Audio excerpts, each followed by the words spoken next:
अवधूत चिंतन श्री गुरुदेव दत्त श्री स्वामी समर्थ महाराज की जय। श्री स्वामी समर्थ जय जय स्वामी समर्थ। श्री स्वामी समर्थ जय जय स्वामी समर्थ। स्वामी तू माझा आधार या आपल्या चॅनलमध्ये सर्वांचं खूप खूप मनापासून स्वागत करते।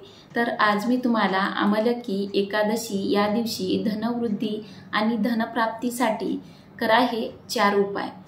यामुळे माता लक्ष्मी आणि भगवान विष्णू प्रसन्न होऊन आपल्याला धनवृद्धीचा आशीर्वाद मिळेल। तर ते 4 उपाय कोणते आहेत याविषयी माहिती सांगणार आहे। तर बघा 10 मार्च रोजी आलेली अमलकी एकादशी खूप महत्त्वाची आहे।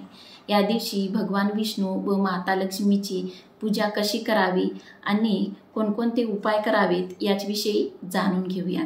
तर बघा अमलकी एकादशीच्या दिवशी भगवान विष्णू आणि माता लक्ष्मी यांचे वास्तव्य असलेल्या आवळ्याच्या झाडाची पूजा केली जाते, म्हणून तिला अमलकी एकादशी असे म्हणतात।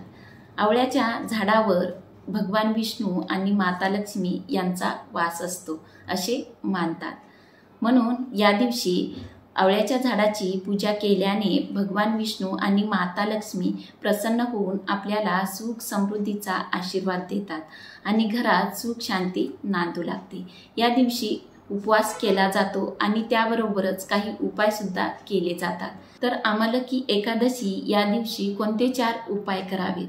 तर पहिला उपाय, अमलकी एकादशी या दिवशी भगवान विष्णूला 21 ताज्या पिवळ्या फुलांचा हार अर्पण करावा।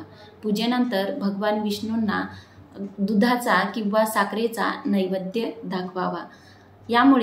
या उपायामुळे भगवान विष्णू आपल्यावर प्रसन्न होऊन देवी लक्ष्मीची आपल्यावर कृपा होईल।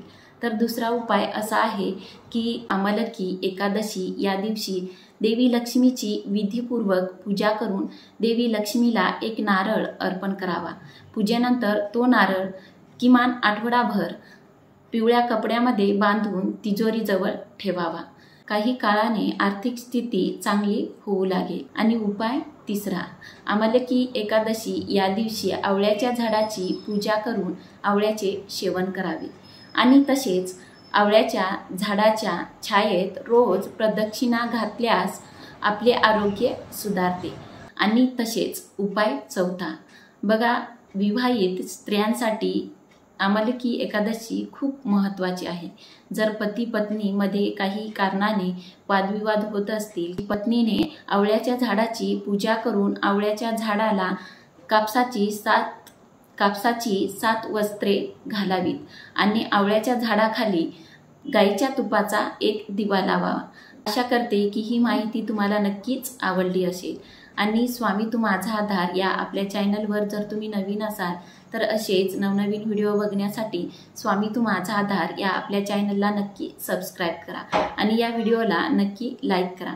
तर भेटूया अशाच एका नवीन विषयावर पुढच्या व्हिडिओमध्ये।